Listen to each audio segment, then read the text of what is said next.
My voice is not great yet. Okay, so here we are. We're gonna continue debriefing Act 1, which is compiled by Scene 1 and Scene 2. We did a lot of Scene 1 last time, so I'm just gonna recap really quick on what we did.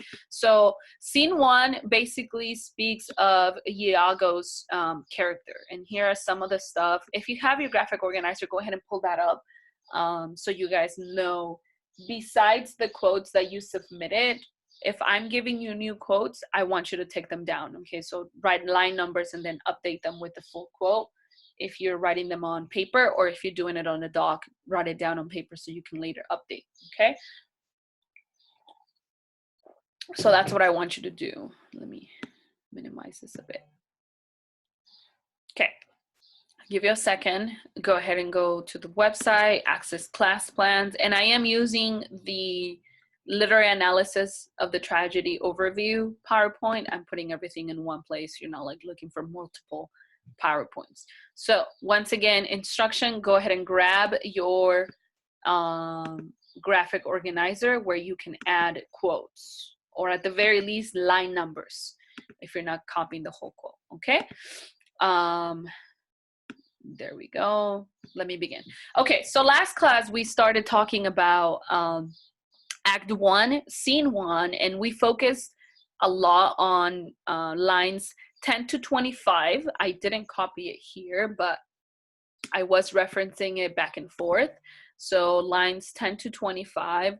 And this is the second time, but the very first speech that Iago talks about. And he truly demonstrates who he is, and we came up with a few things that he does on these lines. He first speaks highly of himself. You know, he's talking about how he is one of the best people out there to be a commander officer. He doesn't understand why he wasn't chosen. He doesn't understand why Cassio was chosen, and he starts to dismiss him as being womanly, inexperienced. Right? I remember his line. He's like, he knows about war as much as a spinster would know about war, meaning a woman who's creating clothes doesn't know anything about war. He's like, well, that's Cassio's knowledge. He doesn't know anything, right? Inexperienced. He also, he gives us that insight that he despises Othello, so his boss, basically, because he's still an employee for Othello. He despises him for choosing Cassio over him. And then we came up with a little analysis. So let me highlight these things because this is part of the stuff that we as a class analyzed. So this is kind of beyond the lines. It's a bad highlight. Let me turn it black. There it is. And then perfect. Okay, so this is part of the analysis. So what I'm doing is what you should be doing in your graphic organizer. You explain the quote a bit or talk about the quote, and then here's the analysis.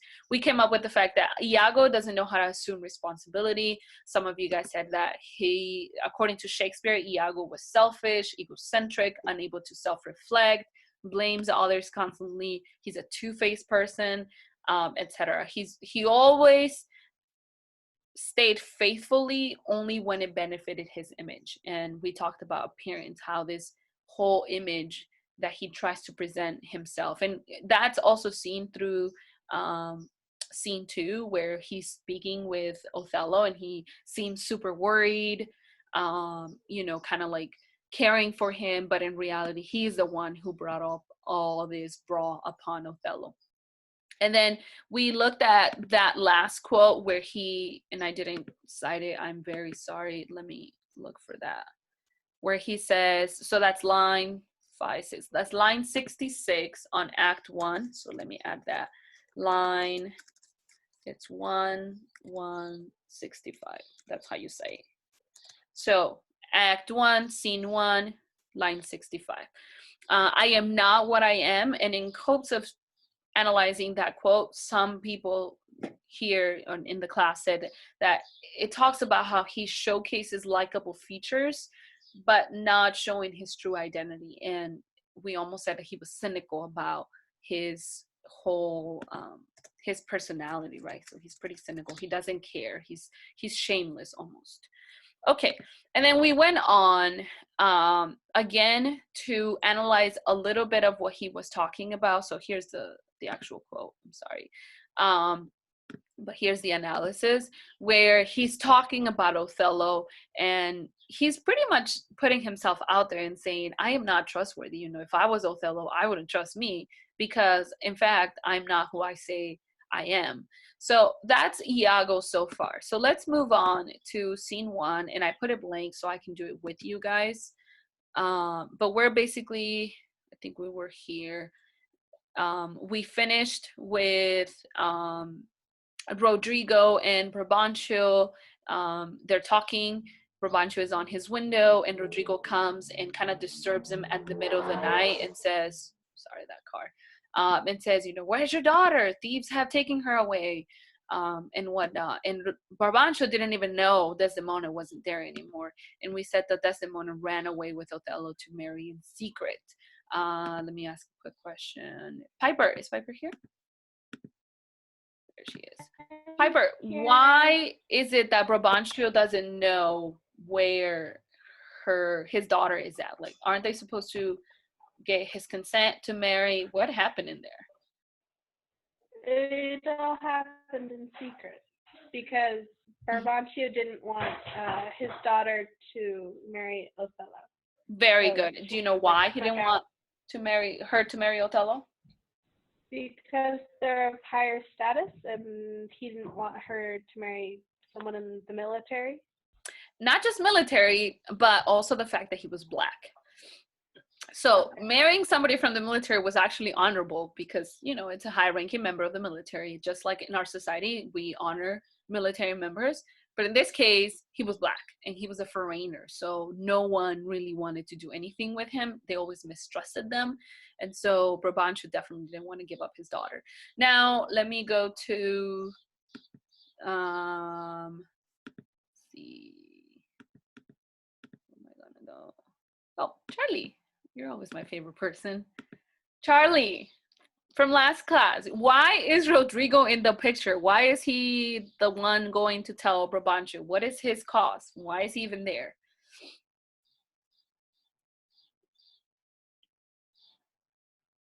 I don't remember. No, remember? Okay, No. Ask. I don't know. Oh, Jalea, can you help Charlie out, hon? Why is Rodrigo in the picture? Why is he even here?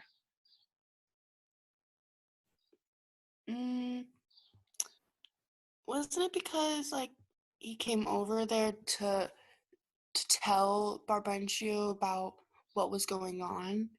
Yes, but why? Why him? Like, why does he care so much about Desdemona? I don't know. Remember? Okay, so that's good because I can go over it really quick. So for everybody, Rodrigo is here because he's in love with Desdemona. Now, obviously, she's gone. Desdemona no more, right? She is not there anymore. She is gone. And so he's at a really having a really hard time accepting this because Brabantio actually denied Desdemona to Rodrigo. So Rodrigo wanted to marry Desdemona. But guess who said no? Dad said, nope, you're not going to marry my daughter. And he says it somewhere in here, right here. So Brabantio, where's Brabantio's stuff?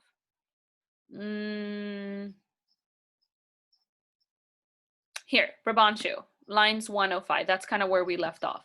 So Brabantio is saying to Rodrigo, I've told you to not come to my house. I don't want to give, he says, in honest plainness, thou hast heard me say, my daughter is not for thee, not for you, right? And he says, and now you're crazy, and you're pretty brave in coming to my house to stir us up. So he's talking to Rodrigo, and he's saying, you're a brave soul. Why'd you come here if I've told you not to come? Because, you know, I don't want to give you my daughter. So is it clear now why Brabantio is in the picture? Hope so. Why?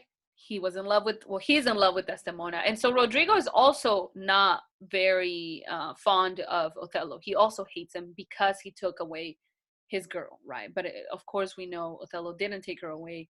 It was Brabantio who denied her to marry to him. So that's what we come in.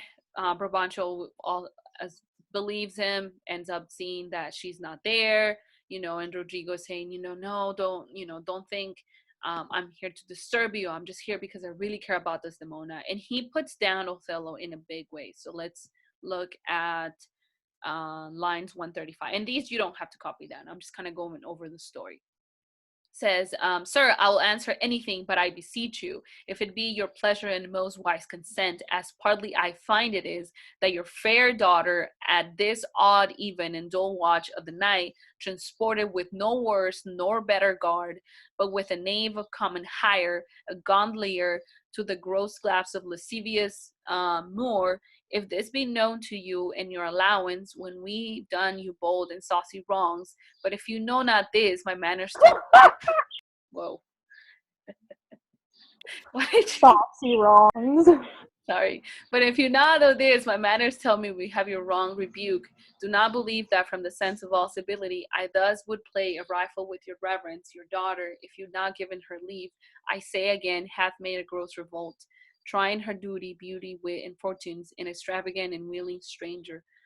Of here and everywhere, straight satisfy yourself. If she be in her chamber of your house, let loose on me the justice of the state, for thus deluding you. So he's saying, look, she's not there. You can go check.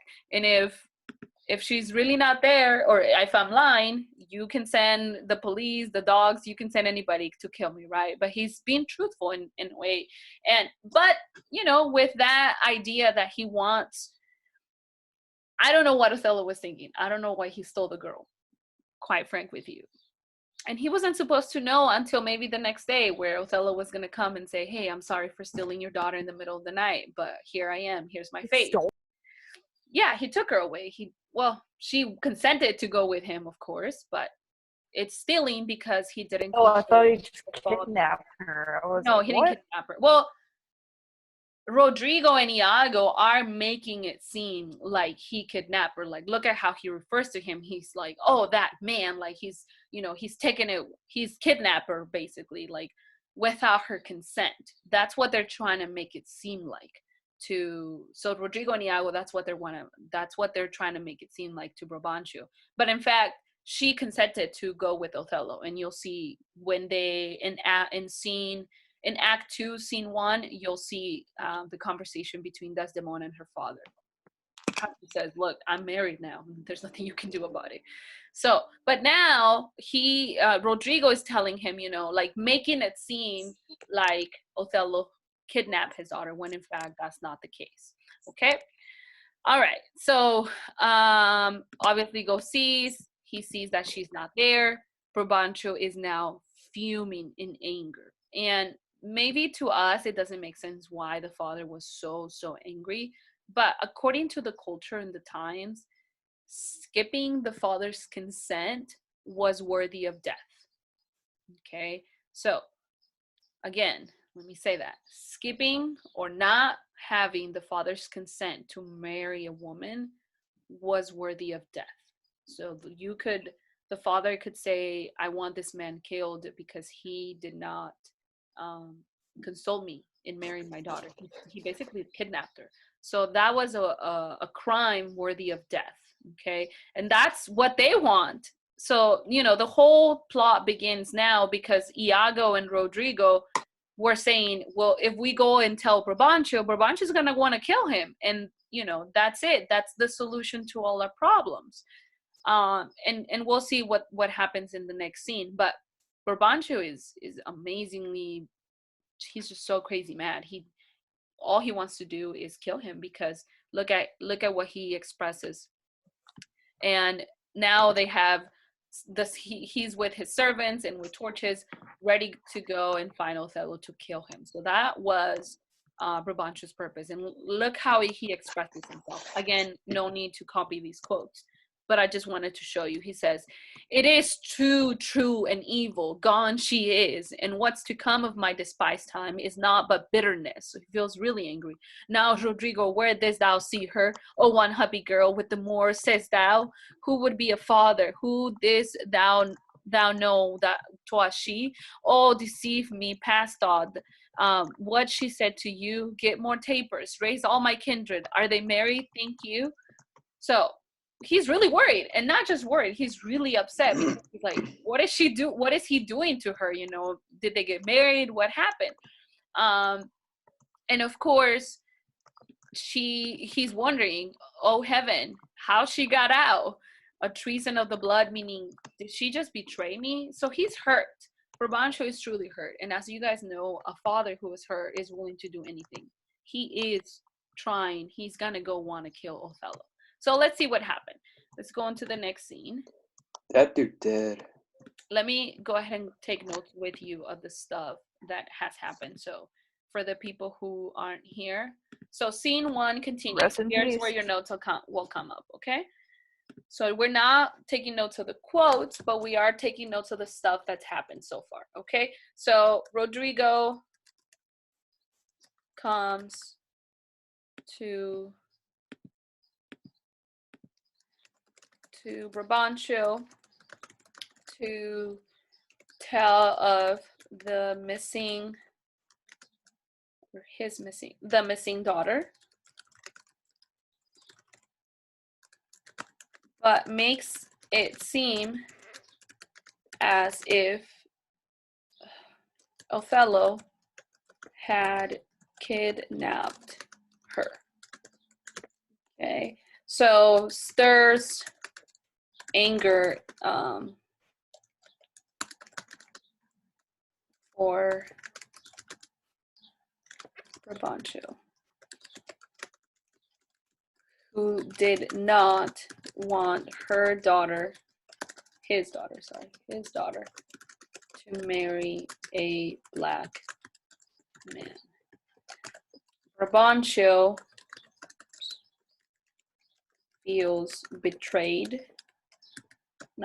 wonders if he's been betrayed by his own blood. And why is this so important is according to the culture, not having, if you guys are taking notes, go ahead and take notes of this stuff. So whether it's in your notebook or in Google Doc, take notes of these things. So according to the culture, not having the father's consent to marry was a crime worthy of the death penalty. Okay, so it was a legal matter too. So as a result, Brabantio, so the scene, let me make these bigger for you guys.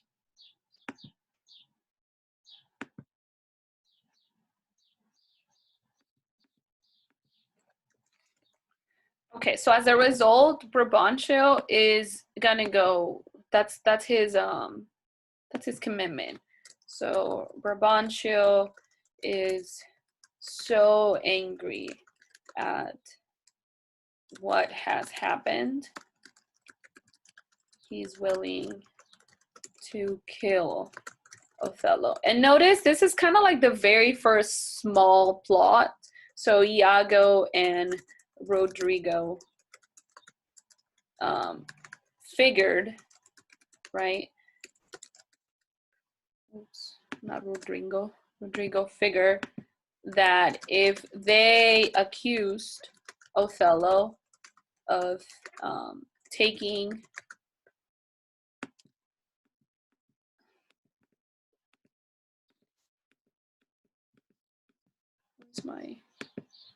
I'm pixelated. Taking Desdemona, he would easily be killed by her father. Okay. Why is it wrong? Okay, so there's our notes. Let me present that. So here's what has happened or transpired in the final scene, in scene 1. One, Rodrigo comes to Brabantio to tell of the missing daughter, but makes it seem as if Otello had kidnapped her. So from the beginning, there's a lie, right? Otello did not kidnap her. Yes. Sorry, I have a question really quick. Go ahead. Do you have this PowerPoint? Is it posted on Google Classroom, or is there a link to it on the My Site, or how do we get to it? Both. So Both? before I continue. Okay. Yeah. So That's okay. it's on Google Classroom where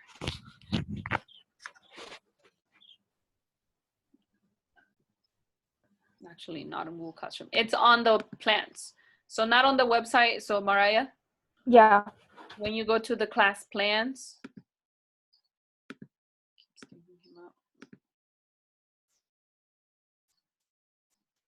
okay, sorry. No, it's not on it's not on Google. Well, no, it's not on Google Classroom. It's just on my docs, but I'll add it today. Let me add that. Okay, thank you. It's Uh, kind of hard to find. It's on class. It's on class. It's on the class plan. materials week 1 and 2. There's a, Oh, there you go. Okay, thank you so much. So it is on Google Classroom. I just didn't see it. Okay, Mariah, are you looking? I am using my peepers, yes. So go to Google Classroom Okay. and where it says class work, Yeah. so the tab that I showed you, go down to class materials week 1 and 2. Oh, okay. Thank And you. there it is. Expository writing, there's honors English, and underneath that, there's a literary analysis Othello. Cool. Thank you. No worries. Okay, that's where I'm at. All right. So notes that you should be taking. Once again, presenting. This is what's happened so far in the stuff. So Rodrigo comes to Brabantio, tells of the missing daughter, but makes it seem like he kidnapped her. Obviously, super angry.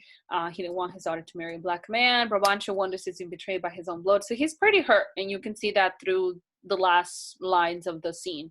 And of course, according to the culture, not having a father concerned to marry was a crime worthy of the death penalty. Brabantio is so angry that at what has happened, he's willing to kill Othello.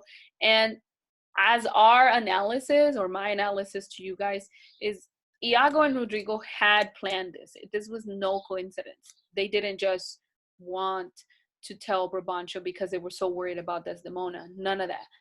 They actually wanted Othello to be killed. So you can see from the get-go, these two men are evil, and they're going to be antagonists throughout the play. So let me go. Poor Phoenix keeps getting kicked out. Okay, let me go to scene 2. And so we arrived at the fact that Brabantio has gone out of his way. He's taking torches. He's basically willing to kill Othello. This scene 1, next scene. Okay, so we're now at scene 2. Okay, and we have about 20 minutes, so I think we can get past scene 2. Okay. So here's Iago, right? In the scene, so you guys can kind of imagine it. Othello, Iago, and a couple of attendants with torches are coming in, right? So, but we hear this conversation between Iago, the great liar and hypocrite, I would say, and Othello, right? So they're talking about, here's Iago kind of like trying to show himself off. So he says, though in the trade of war I have slain men, yet do I hold the very stuff of the conscience to do no contrived murder. I lack iniquity, sometimes to do me service. 9 or 10 times I had thought to have yerked them under the ribs. Here under the ribs. So I'm not sure who, I think he's referring to Cassio. Yes, if I'm not mistaken. He's referring to Cassio, and he's saying, oh, it's because of my even though I've in the war, so he was obviously a military man. He's like, even though in the war I've killed people, I wouldn't kill anybody just because, you know, of course this was a lie. But he says, I lack iniquity. Sometimes to do me service, 9 or 10 times I had thought to have yerked him here under the ribs. So he's saying, I like to kill him, but because I have a conscience, I don't, which is obviously a lie. He hates Cassio and is willing to kill him because he was chosen over him. And of course, he hates Othello. And then Othello responds, "'Tis better as it is. Iago, nay, but he upbraided and spoke such curvy and provoking terms against your honor, that with the little godliness I have, I did full heart forbear him. But I pray you, sir, are you fast married? Be assured of this, that the Magnifico is much beloved, and hath in his effect the voice potential as double as the Duke's. He will divorce you, or put upon you what restraining grievance the law with all his might to enforce on it will give him cable." So, take back. He is not talking about Cassio. He is talking about Brabantio, right? So he's saying, I would never kill him. I don't know why the conversation starts so odd, but Iago says, when I was hearing Brabantio, he spoke so badly about you. So you can see the lie over here, right? Iago was not just hearing, he was adding on to Brabantio's anger. But he comes to Othello and he says, oh yeah, I heard him and he spoke so badly about you, you know, kind of pretending to be his friend, but he really is not. And he asks him, did you marry her, right? And he says, if you married her, be assured of this, that Brabantio, as much of a nice person as he is, he's going to divorce you and he's going to take you to jail. Okay, so let's add that into our notes. Get a new slide. This is now scene 2. Put a little nice color. Check. So this is act 1, scene 2. And it's always brownish. Okay, so what's happened so far, we have Iago lying about his conversation with Brabantio, right? And here's where we start seeing a little bit of Othello. But before, why does Iago lie? What does he want to do with Othello? Like, he says, oh yeah, that man, he's so despiceful. If he knows you're married, he's gonna put you in jail. What is his goal? What is he trying to do with Othello? Let me go to Taylor. What are his intentions? Why is he telling all these things to Othello about how Brabantio spoke ill of him, and if he knows that he's married, he's going to divorce him?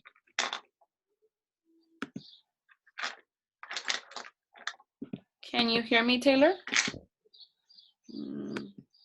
Okay, I think you can hear me. All right, anyone, what's his purpose? What are his intentions? Why is he speaking so ill about Brabantio to Othello? What does he want to do? He's trying to get them like both mad at each other. Yes, perfect. So his purpose is... Trying to cause... Go ahead.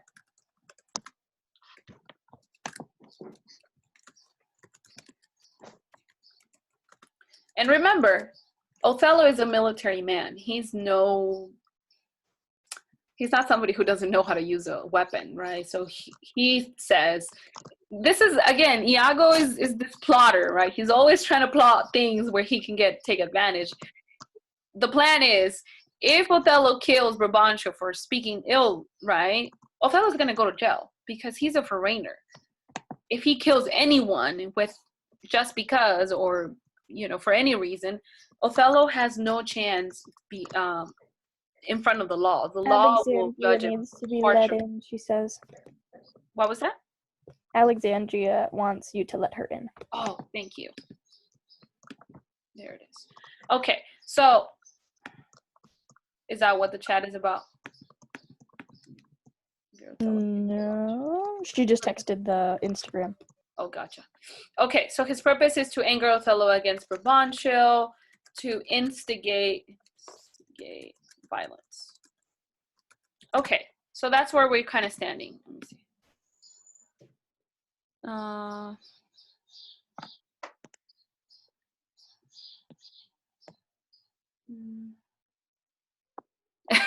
From the bird from Eludin. Okay.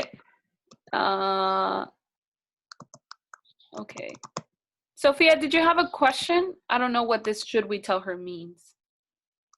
Did anybody have a question? Was it about the PowerPoint?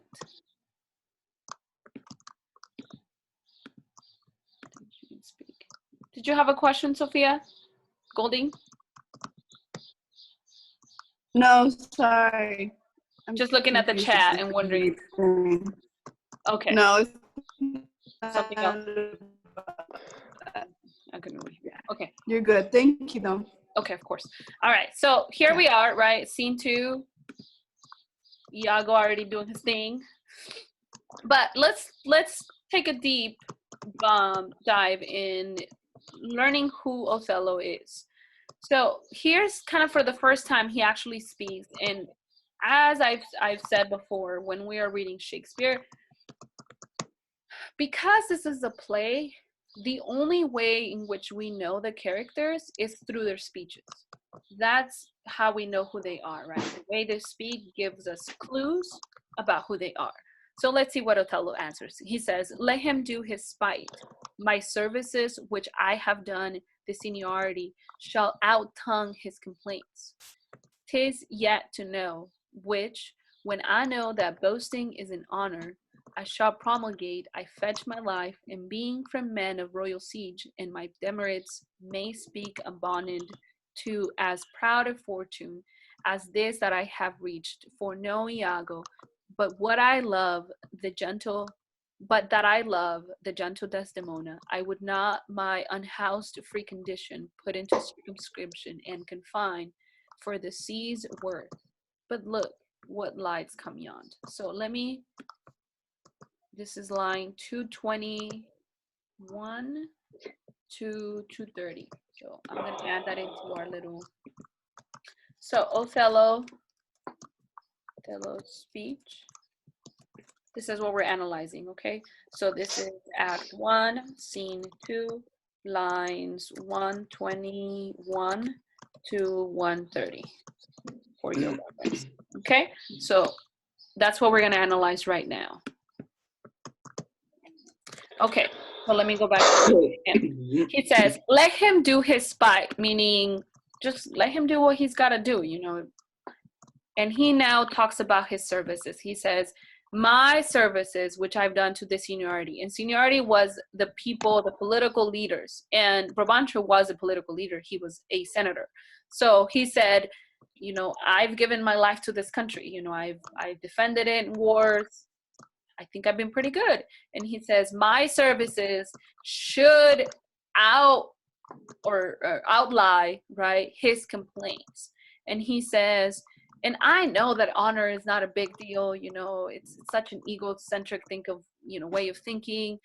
And he says, "But I know that my fortune is that I love this girl." So he's saying, I'm honest, you know, yes, I told her, I didn't ask for his consent, but I really love her. I'm not trying to play, not unhoused. I would not my unhoused free condition put in circumcision and confined for the sea's worth. So what is he really saying in here? I can't hear you, Sophia. Your audio doesn't work, honey. Can you do it? Put it in the chat. Okay. Go ahead and put it in the chat, sweetie, because I can't hear you. Okay, so Othello's speech, what do we learn about his character? I think he is a noble man. He's a noble man. He cares about honor. There it is.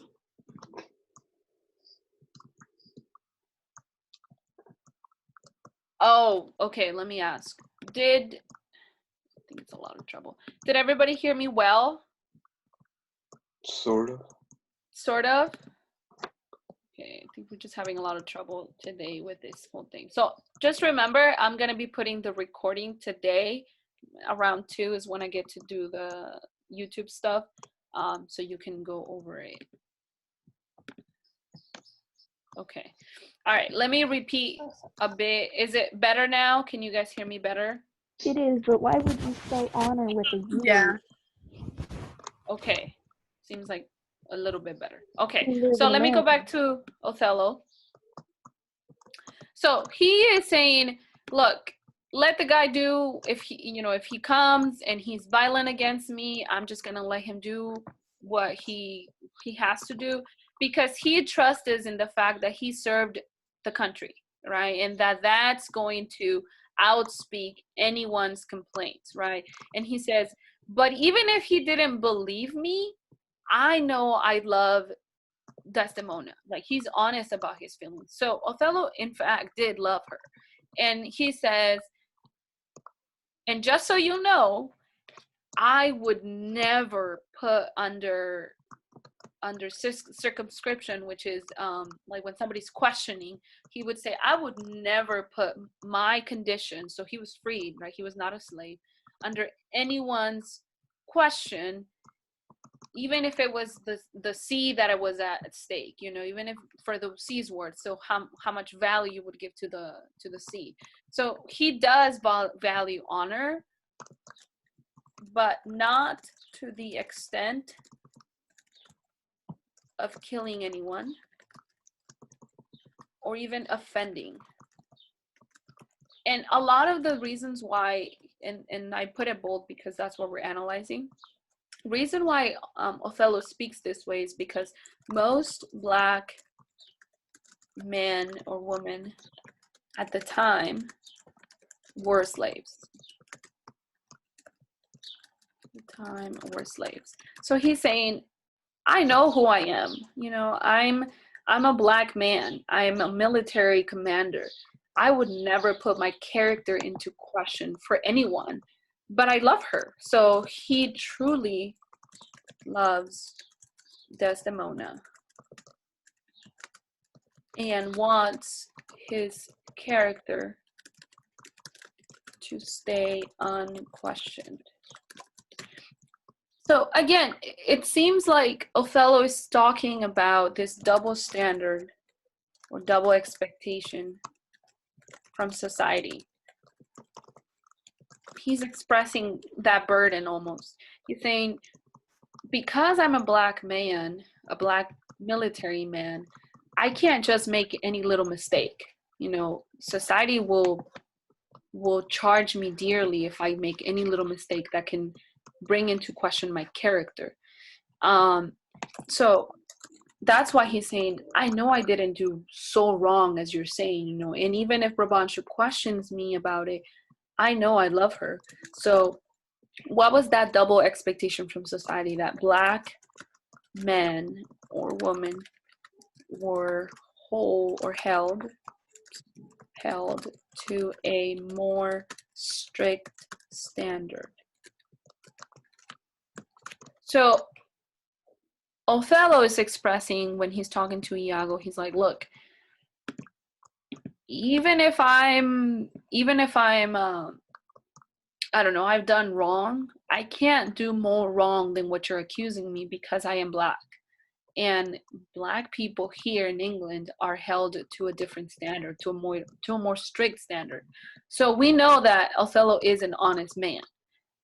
So far, he's our hero, right? He's not at fault. We already know, as the audience and as the readers and analyzers of this play, we know that Iago and Rodrigo are really the ones that are instigating the brawl.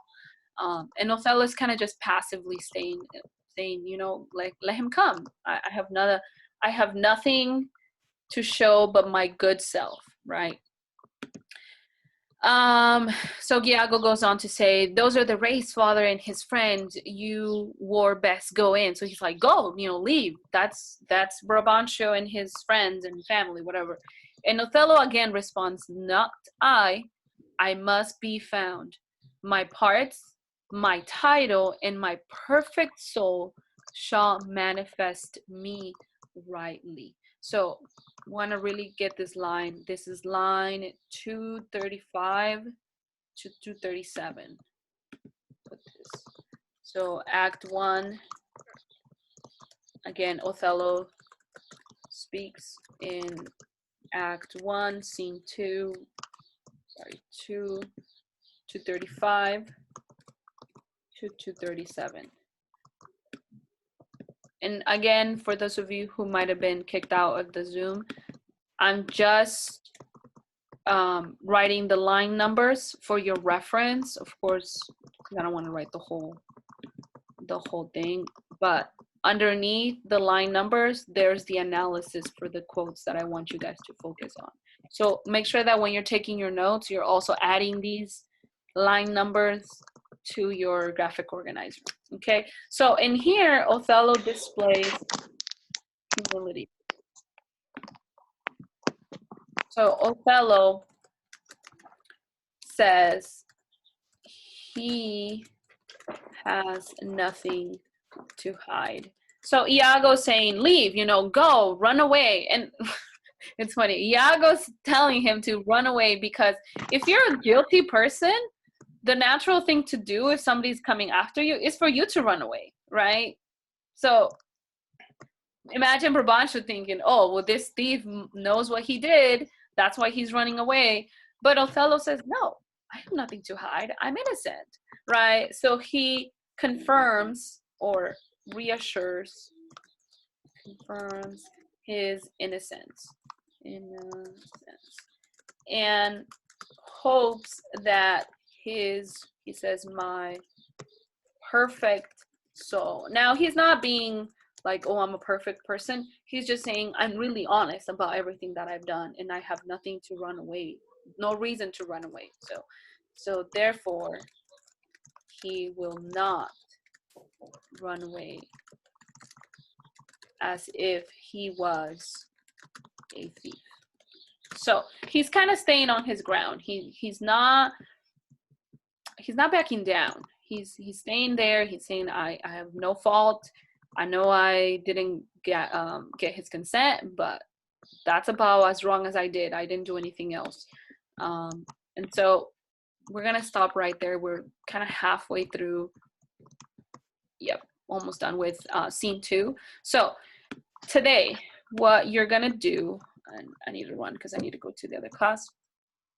Those are the notes for today. Hopefully you put them down. Add them into your graphic organizers as lines that we looked over today. These are just notes, but these two, the yellow ones, please add them into your graphic organizer as quotes that I gave you to analyze, okay? And I analyzed them today, just me, because your guys' internet isn't working, but hopefully next class we can all contribute. Okay, so what's for today? Today, we're on the end of week 3. I want you guys to go ahead and read, just read, nothing else. Read Act 1, Scene 2. Sorry, Act 2, Scene 1. I always get them confused. So that's your homework for today. We did all these things in class. Of course, you're the one adding to your graphic organizer. I added to the notes. And your homework is just to read. Mind you, if I'm asking you to read, that means next class I'll have questions for you to answer. So make sure that you do read. That's the only way I can prove you did your homework, okay? All right, I'm gonna leave now. I'm gonna stop by sharing. Are there any questions? Any questions that, actually, before you guys leave, sorry, don't leave yet. Take pictures of the attendance really quick. Close. Okay, so a lot of people are here. And there you go. Okay, any questions on what you're supposed to do? So today you're reading Act 2, Scene 1, just that. Yes, ma'am. I thought there were more scenes in Act 1. I thought there was a third one, at least. Do we read as well? Hold on a second. I don't know, I may be wrong, but I thought there were more. I could have sworn there is. No, I think Jessica's Oh, right. yes, oh my gosh, I almost took you to Act 2. I'm so sorry, you guys. Yes. 3. Thank you, Jessica. So no, not act. So act 1, scene 3. Scene 3. There you go. Thank you. I don't know why I didn't see. Oh, maybe because they were red and I just went on blue. So yes, we're almost done with act 1. Go ahead and read scene 3 from act 1 for homework. Just read and you'll have questions for next class. Okay, good catch. Thank you. Anybody else? Questions? All right, perfect. Make sure you add the quotes in your graphic organizer. I'm not checking your graphic organizer.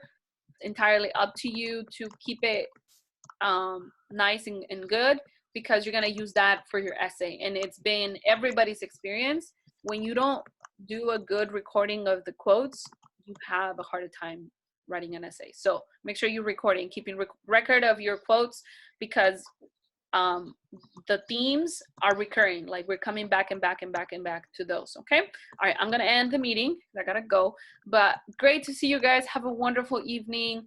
I will see you Tuesday. Okay. Thank you, Ms. Rosas. Bye guys. Bye. Bye.